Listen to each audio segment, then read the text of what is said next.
David Muir.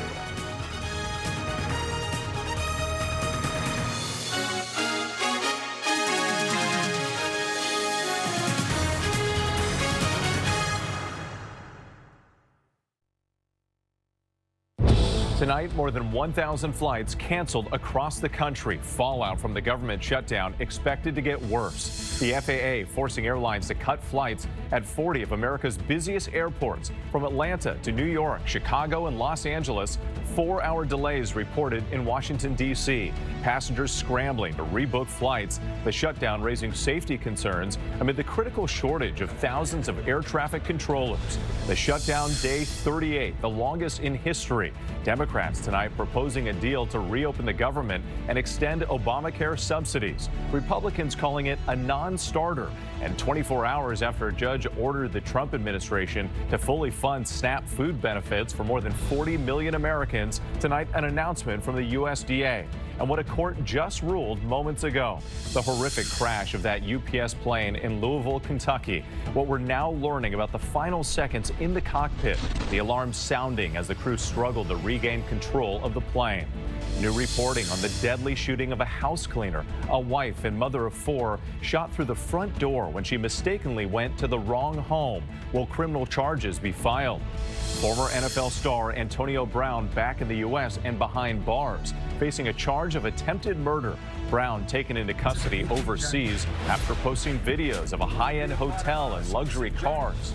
President Trump issuing new pardons. Former baseball great Darryl Strawberry for his tax evasion conviction, and a former Tennessee Republican lawmaker convicted of corruption and sentenced to prison less than 2 months ago.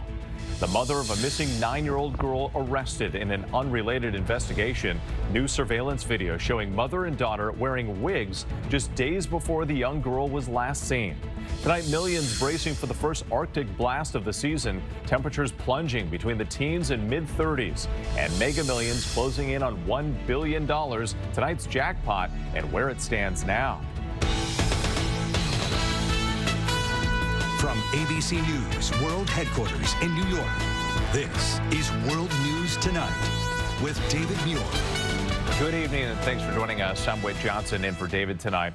We begin with the axe falling on more than 1,000 flights across America. Delta, United, American, and Southwest among the airlines forced to cancel flights due to the strain on air traffic controllers during the government shutdown.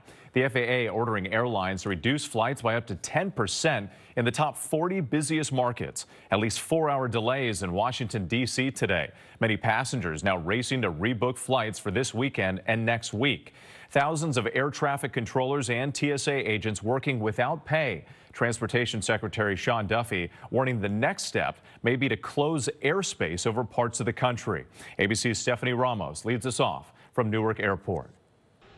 Tonight, a travel headache for passengers as airlines canceled more than 1,000 flights to ease pressure on the air traffic control system, triggering long lines and nearly 5,000 delays. Total headache, disaster, nightmare. Actually, I'm freaked out because I'm going to miss a flight, and it's a family reunion in Florida, and it will be really horrible. Airlines slashed flights at 40 major airports under an emergency order from the FAA. Those cancellations set to more than double to 10% of daily flights in the coming days. So I had a flight this morning. Karen Soika's flight was rebooked, but she couldn't make it from Newark to JFK in time. Are you ready for this? They rebooked me at a JFK an hour earlier.